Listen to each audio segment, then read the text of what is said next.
നമസ്കാരം. നമ്മുടെ നാട്ടിൽ പ്രായമായ ആളുകൾ കൂടി വരികയാണ്.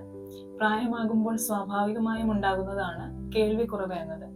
എന്നാൽ ഇത് കേവലം കേൾവിയെ മാത്രം ബാധിക്കുന്ന പ്രശ്നമാണോ എന്ന് നമുക്ക് പരിശോധിക്കാം. ശബ്ദങ്ങളാണ് നമ്മെ പുറം ലോകവുമായി ബന്ധിപ്പിക്കുന്ന ഏറ്റവും പ്രധാനപ്പെട്ട ഘടകം.